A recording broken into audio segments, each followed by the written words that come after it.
The British Army postal system of the Great War was the communications superhighway that linked the soldier on the battlefield with his family at home. It was such a vital part of a soldier's experience that at one point something like 12 million letters a week were being sent. So what's the story of those letters from the trenches? During the Great War, millions of men and women served in the British and Commonwealth forces on the Western Front. In a world before mobile phones and email and WhatsApp, this was a generation that still needed to be connected to home, and for them it was through the written letter. At its peak, something like 12 million letters a week were being delivered to those on the battlefield, a vital link for them to family and friends, and an essential factor in the morale of those away on active service. We often speak about layers of the Great War on this podcast, and the postal history is certainly one of them. And more than a century later, we find much evidence of it through surviving letters, in collections, at auctions, online, and in many family papers, as well as filled postcards, green envelopes, and so much more. But how did it all work? And who was responsible for all those letters to and from the trenches? That's what we'll hope to answer in this podcast. When we look at the history of the postal services in the Great War, we need to look at the post office, really, on the eve of that war. In 1914, the General Post Office, or GPO as it was then called, employed 250,000 people with a revenue of over £32 million in old money, a staggering amount of funds. That made it the largest enterprise in Britain at that time and the biggest single employer in the world. There was an importance to the post, whether it's letters or postcards, in that period of Edwardian Britain. This was a principal way in which people communicated with each other, and because of the frequency of the post at that time, you were ensured a regular contact with somebody, and it really became part of people's lives, particularly with postcards.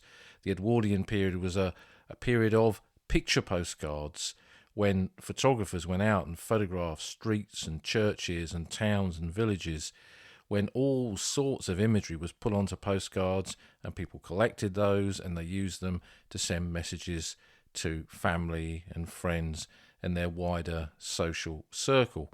So really that kind of decade or so between the Boer War and the Great War saw an explosion of the use of posts in many ways, and different methods by which people could communicate through that post. It wasn't just sitting down and writing out a long letter. You could just write a short thing on a postcard and send that through. And you see that kind of trickle into the period of the Great War. And as we've said, with the frequency of the post, there were 2 posts a day, it was used by a huge number of people. And in 1914 alone, there were 5.9 billion items of post. So this was very much cemented into the mindsets and into the lives of that generation of 1914. So when a war began, as it did at that time, soldiers who would be employed onto the battlefield, sent to barracks at home, they would all want to make use of that generation's way of communicating via letters. And the army obviously had to react to this, especially in terms of active service, when soldiers on home garrisons could use the normal post to communicate. Once they're overseas, that wouldn't be possible. So in 1913, the army formed the Royal Engineers Postal Section, often called REPS, R-E-P-S. This was part of the Special Reserve and was under the command of Colonel William Price, CMG-VD, who was the Assistant Director of Postal Services. Initially, it was pretty small. It only consisted of 10 officers and 290 other ranks, ordinary soldiers, and it was tasked with forming a postal system for a projected future British Expeditionary Force with up to 6 infantry divisions, each of about 20,000 men. That was what they began to look into when the plans for an expeditionary force were put together in the years before the Great War. That plan was already there and was then put into place when the war broke out in August 1914. And part of that plan was to look at the postal arrangements for those troops. The majority of the men were existing postal workers, those that were in this Royal Engineers Postal Section, the reps. Thus the Special Reserve. Now the Special Reserve was a branch of military service which did not require you to be a full-time soldier.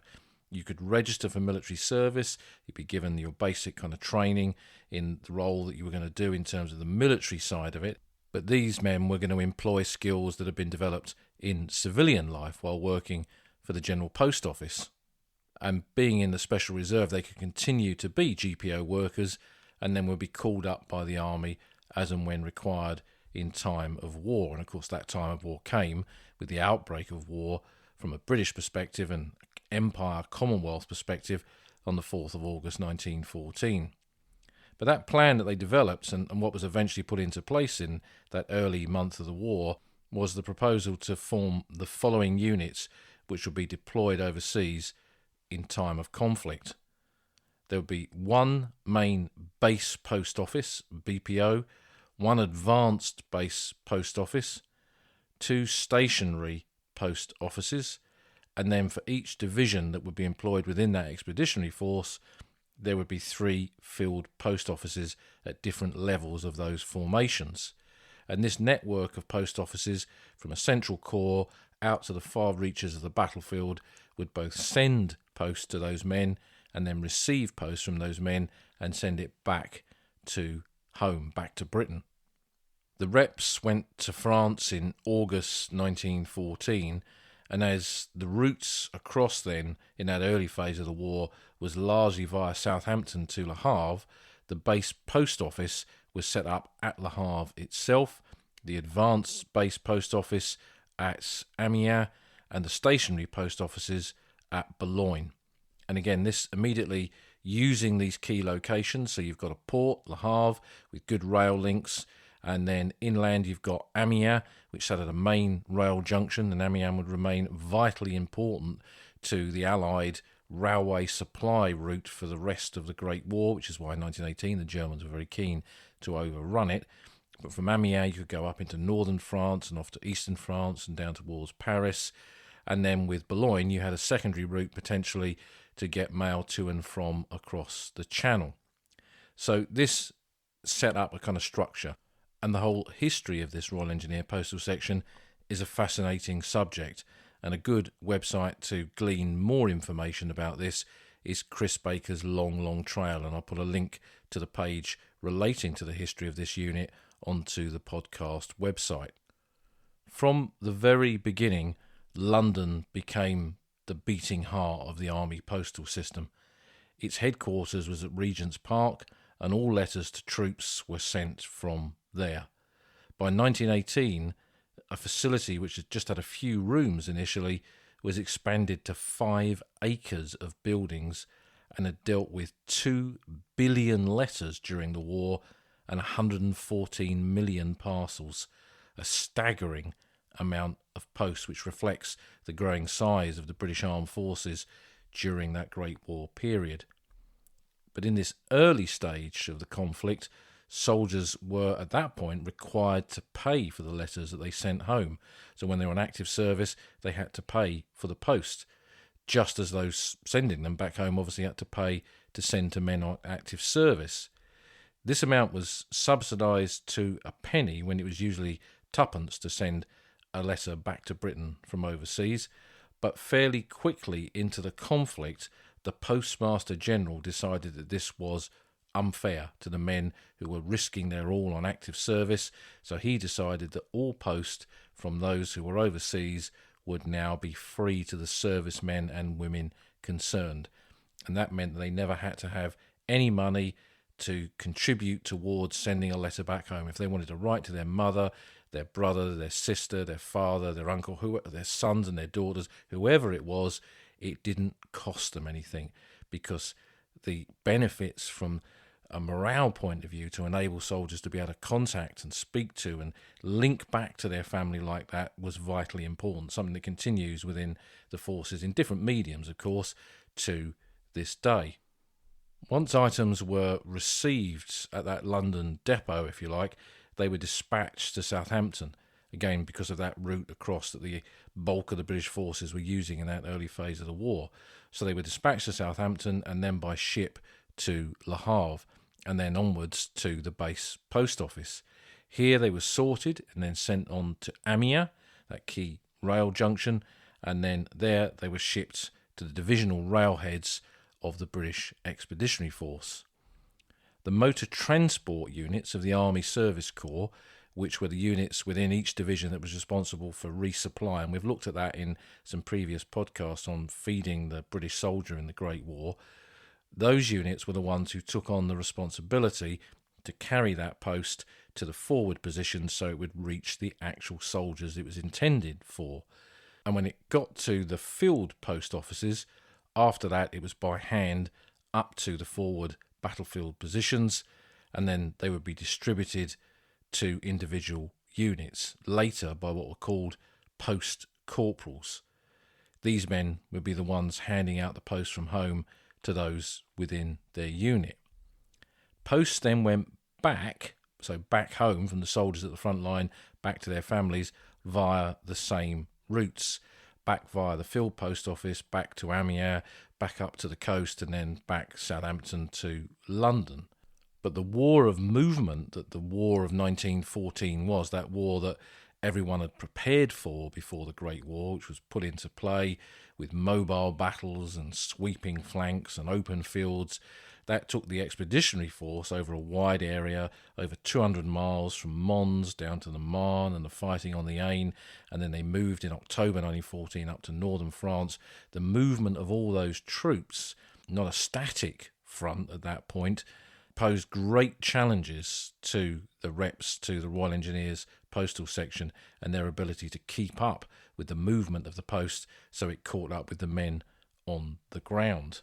However, as the autumn moved into the winter, this was now the Great War was becoming a static war, and that made the deployment of post, the movement of post, and the collection of post to take back to Britain much easier. It was much easier essentially to send and receive.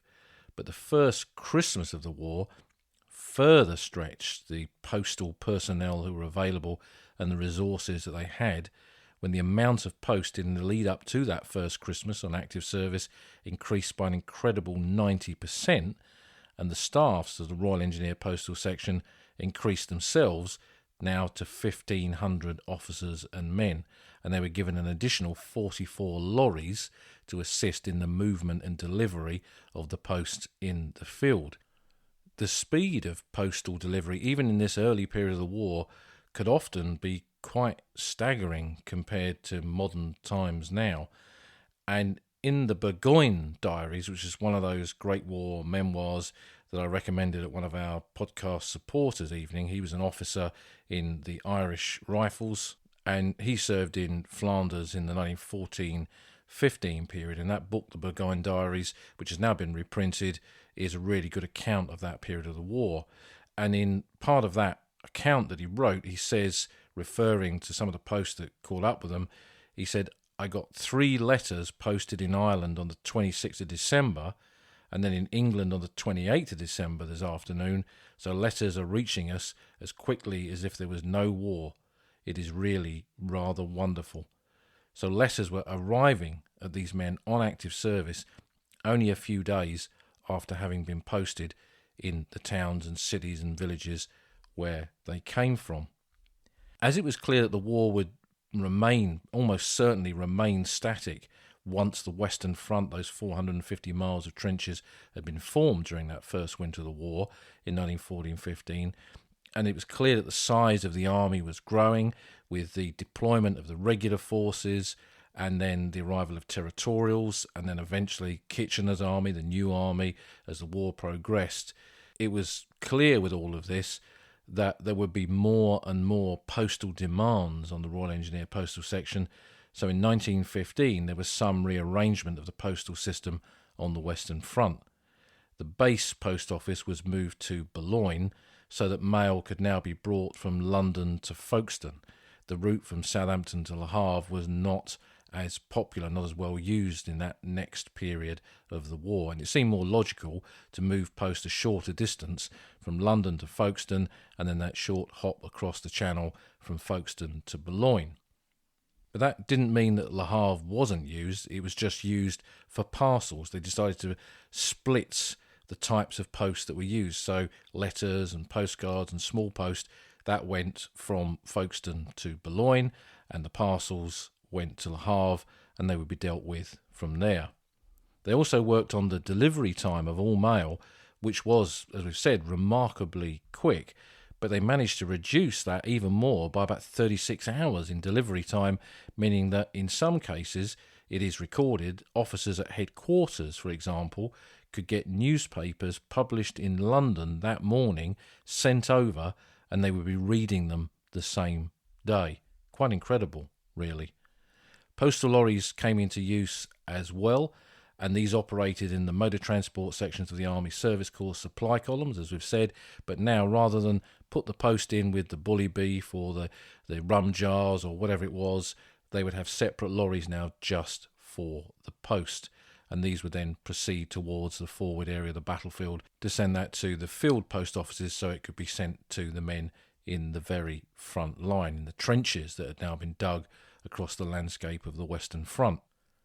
As the war looked as if it was going to stay locked on the Western Front, improvements in the postal system continued. It was said that letters by this stage that arrived at the London depot in the morning would be at brigade headquarters in France by 7 p.m. the same day. So again, an incredible swiftness of delivery. The railways, of course, were a key feature in all of this.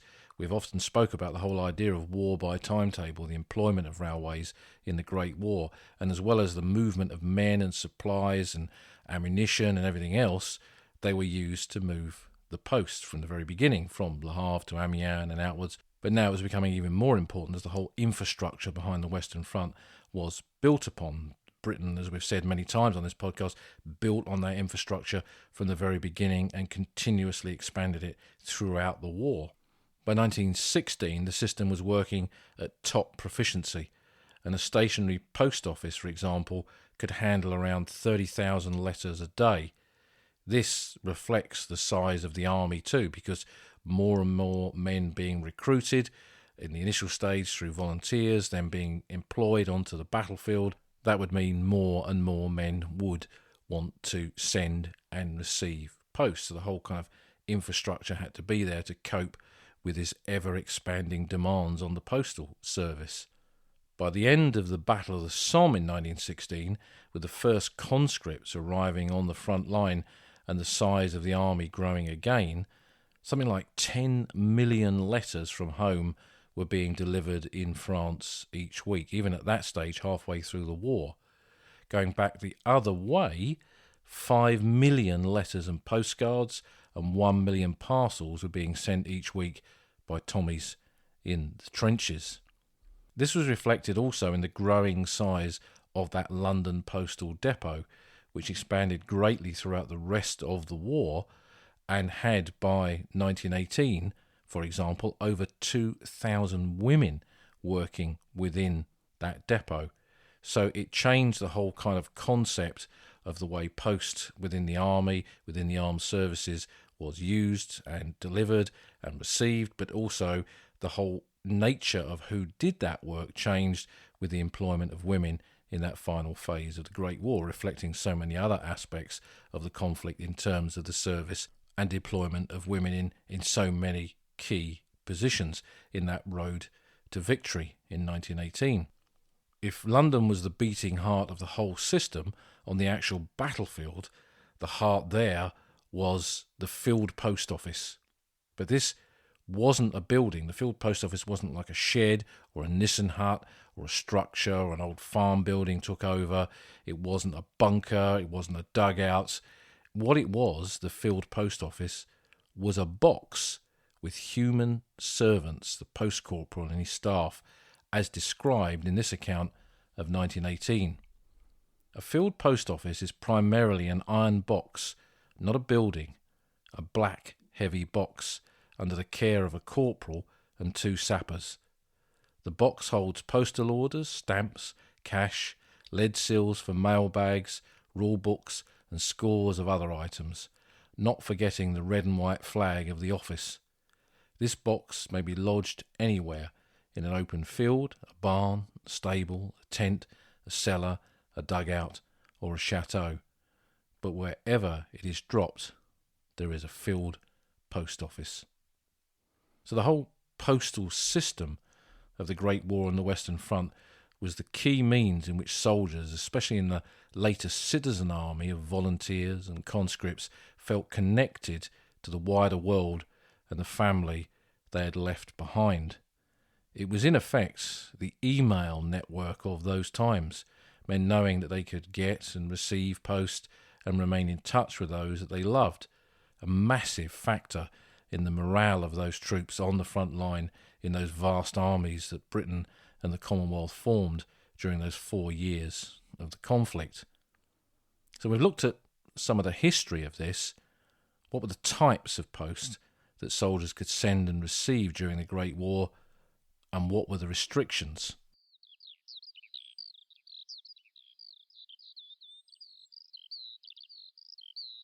When we look at what soldiers actually sent from the trenches of the Great War, from the trenches of the Western Front, for example, letters were the main type of post. That was the kind of post that most were used to sending. And although we kind of think over 100 years perhaps people were less literate than they are now, certainly that was true to a degree, but a very high percentage of that generation were fully literate. The education reforms that had happened in the decades before the Great War had created a generation in 1914 that could properly read and write. And you see that reflected, as we've seen, in the figures for the huge amount of post that was going backwards and forwards. And initially, as we've said, they had to pay for those letters to go home, but soon that was free because it was realised how important it was for a soldier to be able to feel that in that alien landscape that the Western Front eventually became, he wasn't there isolated, stranded like Robinson Crusoe on an island. He could talk to those wider members of his family, his close kith and kin, and anybody that he felt like through being able to write a letter at no cost to himself. And if you're a simple Tommy in the PBI, the Poor Bloody Infantry, on £1 a day, the fact that you didn't have to pay for your post was great bonus to you, really. But where did soldiers get the paper to write these letters? Well, family could send them writing pads and writing paper to write their letters back home. But once they were out on the battlefield, and not so obviously so much in the trenches, but out of the line in the villages and towns behind the front and at the camps, the base camps, either at Rouen or later in the war at Etaples, there were lots of facilities there where they could go and get paper to write letters. So YMCA huts, church army huts, and then in places like Poppering or at Talbot House, one of the things that they offered there was free paper so that soldiers could sit down and write a letter and they give them an envelope, and then that could go into the army postal system. Postcards were also pretty common at that stage. In the years of collecting letters and postal marks and postcards of the Great War, I've got quite a lot of, for example, again, YMCA postcards. They seem to have given those out at the base, and soldiers could tuck a load in their pocket and write a message home and then get that sent off as well. So it wasn't just letters, it was postcards as well. What could they say in these letters when they were writing home? What kind of things could they say? Were there any restrictions? Most of the examples of letters that I've got, they're not great accounts of the war. It's often personal stuff, family stuff. How are you? I'm doing okay. Many of the letters kind of hide the reality of the sort of experiences that these men were having. And what's clear in the early phase of the war, there appears to have been fairly little censorship of the post. And I say that with some surety because having gone through newspapers, particularly in Sussex when I was doing research on the Royal Sussex Regiment, the early war papers of 1914 on into the kind of first half of 1915, the letters that are published in the newspaper of men on active service are very detailed. They mention the circumstances of battle, the detail of battle. They mention names and units and places in a way that you don't see in the next phase of the conflict. They tightened up on that kind of thing because I suspect they realised that they could inadvertently, through these letters, be releasing information that could be useful to the enemy. So censorship came in. Some men always found a way of bypassing that censorship, of course. So one of the postcards that I've got in my collection, the card is worth nothing. It's a pre-war postcard of the Palace of Justice, the Courts of Justice at Ypres. Not a particularly interesting building. It's a nice looking building. It's rebuilt in the main square on exactly the same design today. But this postcard shows the original building, and it was sent by a soldier during the First Battle of Ypres in 1914, while the fighting's going on along the Menin Road, beyond Hillfire Corner, up towards Hooge and Gellivelt and all those kind of places. And rather than send a message to his family via the army postal system, he went into Ypres, bought a postcard in a shop because Ypres still had the civilian population living in it in 1914. He bought a postcard, went to the post office, he got a stamp, he wrote out his parents' address, wrote a little message on there, told them where he was, and he popped it in the post, and it went from Belgium back home to Britain.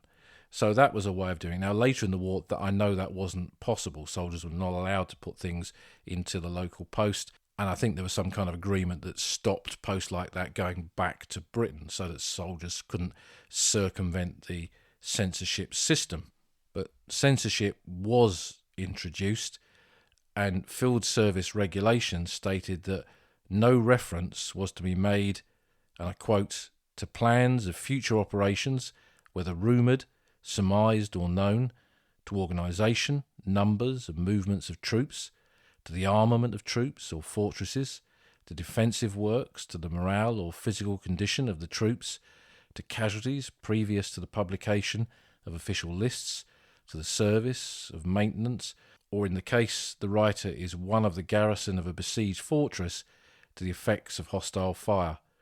Criticism of operations is forbidden, as are statements calculated to bring the army or individuals into disrepute. So a kind of framework of what these men could write about was put into print and was put into effect as well. So who did this censorship? Now, an infantry platoon of about 40-odd men at full strength was commanded by a young second lieutenant or a lieutenant, and it was their responsibility to censor their men's mail. So the men wrote their letters, didn't seal the envelope and handed it in, and the officer was required to sit in his tent behind the lines, sit in his dugout up in the forward zone and go through these letters to make sure they weren't saying, "Hi Mum, the Somme is going to start tomorrow and we're going to attack at La Boisselle." So that's what they were looking for when it came to them censoring these things. And they censored it in different ways. Sometimes if the men did say something, the officer could strike it out with a pencil or a pen. I've seen examples where they've cut sections of letters out and you kind of hold this thing up and it's got big holes in it. And it was their job to make sure that no vital information leaked through these letters. Now, when I was interviewing Great War veterans back in the 1980s and 90s, I interviewed a lot of men who were officers, and I've spoken about some of them on this podcast. And one that immediately comes to mind is James Leslie Lovegrove, Smiler Lovegrove. He was an officer in the 2nd 4th South Lancashires, and he was only 18 years old, a subaltern. He looks about 12 in his photographs. He's very young, kind of very thin, not very physically strong. I think I mentioned before that when he fired his revolver for the first time, the recoil was so strong and he was so kind of fragile, really, that as soon as he pulled the trigger, he fell over. Now, when it came to him censoring his men's mail, and this was in the latter part of the conflict in 1917-18, and he had a lot of quite older men in his unit, late 20s into their 30s, married men with wives, and he, to be frank, was an 18-year-old virgin. He was reading love letters, which often got a bit fruity from what he said, back home to the wives and girlfriends and whoever. And he really didn't like this. He was a devout Christian. He didn't like reading these things. He didn't like imposing on the privacy of the men that he commanded. And it was something, he said, that really did not appeal to him in any shape or form. And he wasn't alone in that. Many, many officers felt this way. They didn't like that they had this kind of peek into their men's lives, and they thought it was a bit of an imposition, really. And the men didn't like it either, knowing that whatever they wrote, the officer would have to cast his eyes over it. And once the censorship was done by officers like Lovegrove, they had a little stamp. They would stamp the postcard or stamp the letter, and then they would sign over the top of it, saying that they had decreed it worthy of being sent, and it wasn't giving away these top secrets that the army feared that this kind of post would. So the reluctance of officers to do this kind of censorship, and the men fearful of their private thoughts being read by their commander, led to the introduction of the green envelope partway into the war, officially Army Form W3078, an active service envelope. And I'm sitting here with an example of one of these green envelopes in front of me now. This one was sent from Salonika. He's actually written Macedonia, Christmas Day 1916. He wrote that subsequently on this. This is from a collection of letters that I have to Ted Davies, who served with the 2nd 18th London Regiment, London Irish Rifles. He was from Camden Town, and with it is his brother's collection of letters. His brother died of wounds received on the Somme in 1916. Ted went right through the war and served in France, Salonika, and then Palestine. So looking at this envelope in front of me, it's a kind of 6x4 envelope. It says active service in green print, a big kind of green cross on it, and then on one side it says Army Form W3078, and then beneath it gives the instructions to the soldiers so they know how this envelope would be used. It says, this envelope must not be used for coin or valuables. It cannot be accepted for registration. Note, correspondence in this envelope need not be censored regimentally. The contents are liable to examination at the base. The following certificate must be signed by the writer. I certify on my honour that the contents of this envelope refer to nothing but private and family matters. Signature, name only. And Ted has signed that on the bottom. On the other side, where you put the address, it says a further note. Several letters may be forwarded in this cover, but these must be all from the same writer. So you couldn't put multiple persons' letters into one envelope. It always had to be from the same person. Now, I'll put an image of this onto the podcast website so you can see what one of these look like. The letter inside doesn't really kind of say very much. It's more kind of family news. But I guess it's the sort of thing that he didn't really want his officer to read. So this became very, very popular. And as the envelope says, it could be checked at the base. I think a small percentage were checked. And if a soldier was found to have written military details in a letter that had gone in a green envelope, then he could face court-martial. I mean, not execution, but he could face penalties for having broken his covenant, basically by signing the front of the envelope. So what you see in collections of letters from the Great War, if you've got some for a given kind of period, once these green envelopes come in, more and more soldiers actually use them, and you can see why. So that was green envelopes. And another aspect of censorship were the picture postcards that soldiers could buy behind the lines. So I'm holding a postcard of Popperinga. I mean, I can recognise the square. It's the Grotmarkt or the Grand Place, the main square of Popperinga. And when soldiers were out of the line in places like Pops, they could go to little shops and buy these kind of postcards. And I've got probably thousands of these at different places right across the Western Front and indeed beyond. Now, when this one was sent, and this was sent to an address, and you didn't have to put this in an envelope, you wrote the address on one side, you wrote your message, you handed it to your officer, and then they censored it and put their censor stamp on it, and then the field post office mark went on it, and off it went via the different routes back to London and then off to wherever it was being sent to. But obviously they didn't want to have the name of the place on it. So again, you see different censorship styles here. This one, he's used an indelible pencil to go over and over and over and over the name of Popperinger, so it is no longer visible. And others I've seen, they must have got a penknife or something and then cut the name out. I've got a few like that. So that was another thing that was censored. And these were part of the kind of post that was going backwards and forwards. And I've got whole collections of these picture postcards where soldiers have gone around places behind the lines, picked them up and sent them off.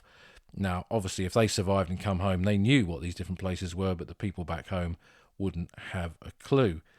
Now, I say that, but that wasn't always the case. So I'm holding this postcard in front of me now. I know it's Popperinger because I've seen images like this before, and obviously that view hasn't changed much in over 100 years of the main square of Popperinger. One or two of these buildings have disappeared in my lifetime, been torn down and new buildings been put up. But the main name on the postcard where it says Grand Place Popperinger has been struck out. However, the officer who's done this has not looked at this closely, because at the bottom of the postcard it's got the publisher, Sanson van Ester Popperinger, and he hasn't struck that out.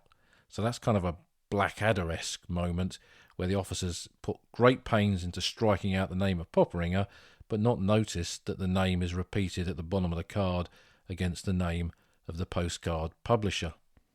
So those were picture postcards that were sent through the Army postal system. There were also filled postcards, Army Form A2042, often called by the troops whiz-bangs. And these filled postcards, field service postcard to give them their full name, and I'm holding a little collection of them in my hand now, and again I'll put a picture of these on the podcast website. On one side where it says field service postcard, that's where you wrote the address. It says the address only to be written on this side. If anything else is added, the postcard will be destroyed. And then on the other side is a printed set of messages which you could then strike out as to what wasn't applicable. And the idea behind this was, if you didn't have time to send a full letter, but you wanted to let your next of kin, your family, your girlfriend, your mother, whatever it was, know that you were okay or what was going on, you could quickly send one of these postcards and they would get that message. So it says at the top of the postcard, nothing is to be written on this side except the date and signature of the sender. Sentences not required may be erased. And this is underlined, if anything else is added, the postcard will be destroyed. So underneath are the different choices that you can strike out and erase. At the top it says, I am quite well. Then underneath it says, I've been admitted into hospital, sick or wounded, am going on well and hope to be discharged soon. So you struck that out as to whatever applied. I'm being sent down to the base. I've received your letter dated, telegram dated, parcel dated, and then you could fill in the date in a little blank to the side of that. And then underneath it says, letter follows at first opportunity. And then underneath, I've received no letter from you lately for a long time, whichever applied. And then you signed and dated it underneath.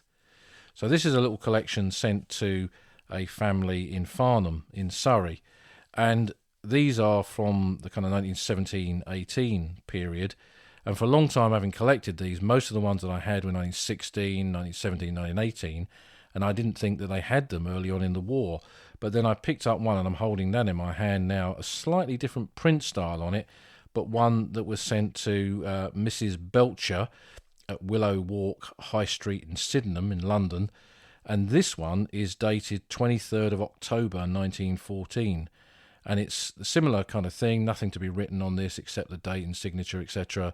And then I am quite well, he says, and I'm going on well. I'm being sent down to the base. Letter follows at first opportunity. I have received no letter from you lately. Signature A.F. Belcher, 23rd of October 1914. So that's quite an early one. So these obviously existed right at the beginning of the war. The others are printed in black. This is printed in red on the field service postcard side, with a prepaid penny insignia indicating that the post was paid. That's not the same as on the later ones. And again, I'll put these onto the podcast website. Now, I'm not really a kind of postal history collector, but in collecting Great War ephemera, you do come across this kind of thing. And again, it makes me think of the conversations that I had with veterans all those years ago. One of the things that they told me was that these postcards were not very popular with people back home because soldiers tended to send them on the eve of a battle. Someone would come round with a load of filled postcards. You're getting ready for an attack. You're loading up your gear. You're getting prepared to go over the top the next day. Whatever it is, you don't have time to put your Lewis gun down and all your cleaning kit and sit there and write, the best letter that could ever be written. I mean, that did happen in some cases, but most men didn't have that opportunity to do that.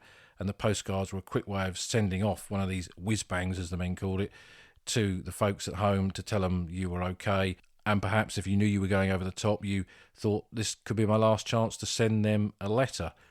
And the families got to kind of realise this, that these influxes of filled postcards would come when big battles were on, and that didn't bring with it really for them very much good news, because if these came, then the thought was, oh, Bill or Ted or Bert or Freddie or whoever it was, he's in the vanguard of battle now. What will happen? Will he be killed? Will he be wounded? So in some respects, the arrival of these very simple little brown postcards could cause a lot of distress to those on the home front. So we've looked at types of post and censorship, but what actually could be sent and received and delivered to soldiers on the front line? Well, pretty much anything that could be posted. And again, going back to the veterans, I remember Frank Plum, who served with the 11th Suffolks. He'd been in continuous action in March and April of 1918 from the Kaiserschlacht down on the Somme and around Arras, and then had moved up to Flanders to take part in the Battle of the Lys. And finally, they had some time out of the line, and they were in some huts just behind the front. They'd been much further back once, but they were a little bit nearer to the front line now, but still they were huts, better than being in a trench. And the post had finally caught up with them, and it had been Frank's birthday not that long before, and a tin had come from his mum with a fruitcake in it. And his last memory of being on active service was sitting there opening that tin and the smell of the fruitcake coming out, reminding him of home. He said he kind of closed his eyes and thought of his mum, and then a big shell went off outside the hut that he was sitting in. A huge piece of shrapnel came straight through the wall and hit him in the cheek and threw him against the wall of the hut and almost killed him. But that's kind of two stories in one there, but you kind of get the idea that posts of all kinds of things would catch up with these soldiers, and they could receive almost anything, and families sent just about everything that you can think of, from food and drink to pieces of military equipment. There were a lot of companies selling body shields, for example, with very thin plated kind of bulletproof and inverted commas vests. They could be sent out, all kinds of kit. And soldiers asked often for specific things. And on the battlefields, you find a lot of glass objects, jars of preservatives, of sauces like Hendo sauce from Sheffield, HP sauce, camp coffee and all this kind of stuff. That could be sent through the post as well, so the soldiers could supplement their rations. Robert Graves called the Public Schools Battalion of the Royal Fusiliers the Chocolate Soldiers, because when their post arrived, it contained bars of chocolates, whereas the tough regulars in his Royal Welsh Fusilier Battalion, they received from their families bottles of strong liquor. That was the kind of difference between the sets of troops reflected in their post. And some years ago, a friend lent me a whole set of letters from an officer in the King's Royal Rifle Corps. And in those, most of the letters were to his family asking for things. And he was asking for just about anything you could think of. Camp beds, chairs, inflatable cushions, writing desks. And all of this stuff would then be packaged up, taken to the GPO, and then sent through the army postal system from the people at home, who were obviously paying for that, to him in the trenches. And it also meant that officers could order things from the trenches. So officers could order trench periscopes, or they could order, in the case of Billy Neville of the 8th East Surreys, footballs to be sent out. And they could contact stores like Fortnum and Mason's and Gamage's in London and have just about anything that you could think of sent through the post to them in the trenches. So just about anything could be sent one way and another. And going back the other way from active service back home, soldiers could send parcels too. Now that was restricted to a degree because you weren't going to be able to put a pickelhaube in a box and send it back to your mum, or the fuse of a shell or a clip of German ammunition or whatever it was. Sending that kind of stuff was much more problematic. Although for officers, and this is the sad aspect of it, when they were killed, because the kit was their private possessions, not the possession of the War Office, so the uniform and the Sam Browne and the sidearm and all kinds of other things belonged to the officer, and therefore the officer's next of kin. That had to be all parcelled up and then sent home. The officers had what was called a flea bag, which was a kind of sleeping bag that could also be used to carry their kit. And I've seen examples of those for dead officers where everything has been pushed inside, closed up, sealed up, and then sent back to the family. And in terms of casualties, if letters were sent to men on the front line and they had been killed in action or were missing, those letters were then sent back by that army postal system with that stamped on them. And you imagine receiving a letter back that you'd sent a few days before where it's stamped across the name of your loved one killed in action or missing. I mean, that's pretty brutal, really. And I've got some examples of these, and it's quite sad to hold them in your hand and think the effect of just that one little envelope coming back with that stamped on it.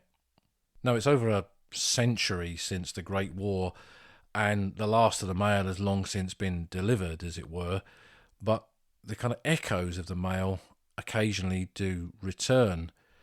Mathilde Bernadet, who's a French historian who we've interviewed on this podcast before, she used to work at the Lens 14-18, the Lens 1418 Museum in northern France.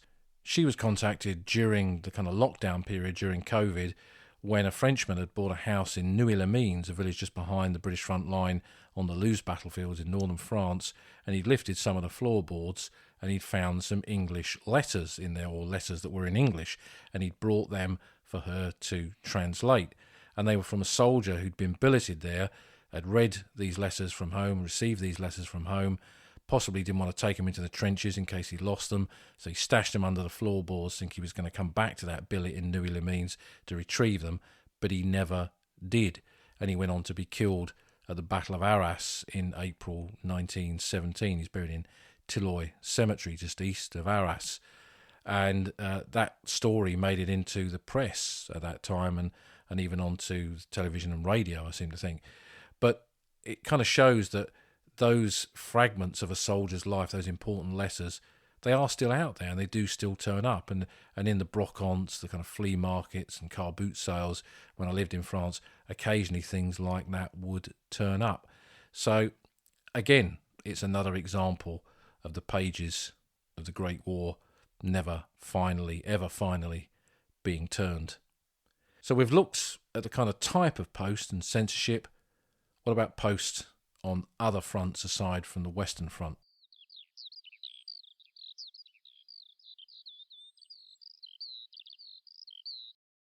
We'll end with a kind of brief look at post from other fronts of the Great War. Many of these are subjects in their own rights, particularly with things like Gallipoli and Salonika and Palestine. But it's important to understand that the Great War was not just fought on the Western Front. And even by 1915, British and Commonwealth forces were all over the Empire and also at new theatres of war at places like Gallipoli and Salonika. They were at sea from the very beginning with the Royal Navy, of course, and later in the war they were in places like Italy, Mesopotamia, Palestine and Russia, and of course Africa as well. This was a world war. Post was still sent via London to these other theatres of war, but the whole shipping network of the Empire was then used to move the post to and from the battlefield, because obviously the distances out to Africa or Mesopotamia or wherever it was were considerably greater than sending it via London to Folkestone and then Folkestone to Boulogne and onwards to northern France. At Gallipoli, which was the kind of first big challenge for the postal service overseas, post came in through the Aegean Sea, probably I think via Egypt originally, and then sent across the Aegean Sea to post offices at Lemnos and Mudros, and then on to the Gallipoli Peninsula itself. Field post offices were then located at Gallipoli, on the battlefield at Cape Helles, at Anzac and Suvla. And I have a little envelope to an officer in the Cheshire Regiment that I picked up in a junk shop in Chester many years ago. And I went into the Cheshire Regiment Museum and showed them this envelope because it had the name of an officer. And they kind of looked up some details, and then they said, oh, that post office is the Suvla Bay post office. It's quite a rare one. So a kind of similar structure of a postal service was put in place there, even that little toehold at Gallipoli where the British and Commonwealth forces were in 1915. And kind of looking at a little bit about this, a landing post office was established at Anzac by the Australian Imperial Force and the New Zealand Expeditionary Force, for example, Anzac being the Australian and New Zealand sector at Gallipoli in 1915, and that was manned by both the Australian and New Zealand postal services. But post at Gallipoli, the whole mail receiving and delivering there were frustrated through losses at sea, because it had to be shipped via sea to get there and then had to be taken away and shipped by sea to get back home. Ships were sunk. There was a lot of naval action. There was a lot of U-boat and submarine action in the Aegean Sea. And just to give one example of over 500 bags of mail that were dispatched from Anzac Cove in November 1915, for example, over 150 of those were lost at sea. So Gallipoli proved very frustrating and challenging for that army postal system. In Egypt, those were on the Suez Canal and later in the Palestine campaign. Officially, they were part of the EEF, the Egyptian Expeditionary Force. They had their mail moved through existing routes across the Mediterranean from Britain to Egypt, with the EEF later on as the campaign in Palestine progressed, using places like Port Said and Kantara to receive the post before it was shipped up to units out in the desert. A whole kind of new experience for the Royal Engineers Postal Section with things like that. And in Russia, when troops were sent there towards the end of 1918 as part of a Russian expeditionary force to support the White Russians who were still loyal to the Tsar to fight the Bolsheviks, post offices were set up at Archangel and Murmansk, shipping routes, the old coal shipping routes from the 19th century across the Baltic, for example, to get to those. They were used to send mail to the troops there and receive mail and send it back to Britain. But the delay between posting a letter and receiving them in these theatres of war was obviously much greater because of the huge distances often involved. But the regularity of post was probably even more important because of this distance. And for example, when we kind of look at the Gallipoli campaign, the huge volume of letters that were sent by soldiers at Gallipoli and received by soldiers at Gallipoli kind of give us an insight into the importance of that for British soldiers who were there, for Australians and New Zealanders and Indians and all the other nationalities that served at Gallipoli in 1915. Just like the soldiers of that conflict, the post really weaves its way through all of these pathways of the Great War. For me, that's part of its fascination. The men involved in delivering and collecting the post were themselves not immune to the realities of the battlefield, and some became casualties. There was no official rank of post corporal. You won't see that on a headstone. But I do often wonder as I walk round the silent cities of the Great War how many Great War trench posties' graves I've walked by over the years. They're kind of the silent heroes of the Great War, men who enabled that vital link from home to exist on the battlefield. And I remember Great War veteran Albert Banfield, who served with the 13th Royal Sussex, describing how one of their post corporals was bringing up letters at Ypres in some sandbags when they moved up there after the Somme, and the mail was in these 2 sandbags that he was carrying. He knew how important it was for the men in the front line to receive these letters from home. He's very anxious to get it up to them, and the trenches were really muddy during that winter of 1916-17 and very difficult to traverse. So he decided to go up above the trenches and move across open ground to get up towards the forward positions in the kind of semi-darkness, but got killed by a stray shell. And the sandbags he was carrying got blown to smithereens, and the letters got scattered all over the shell holes and the mud and the muck and the slime, and the post was lost along with their post corporal.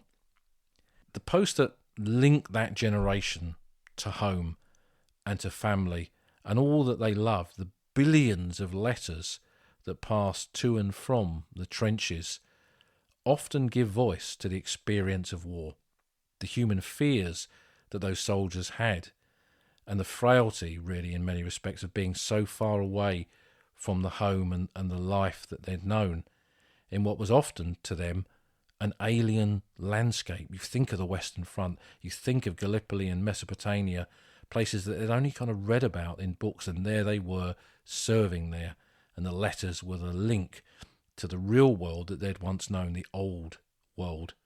And there are many, many collections of these letters put into print. There are so many books of them. Michael Moynihan, back in the 1980s, wrote several books of letters from the First World War from the collections that are in the Imperial War Museum.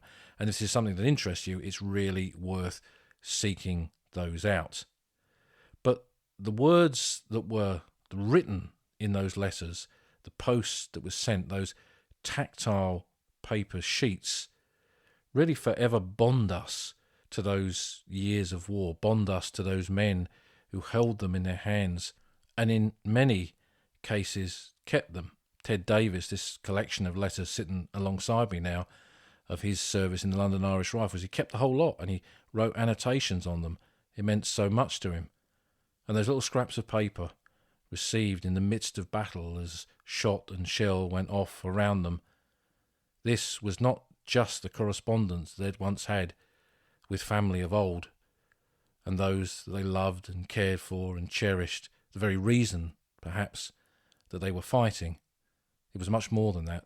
Many of them, they kept these letters because they too linked them to the old front line.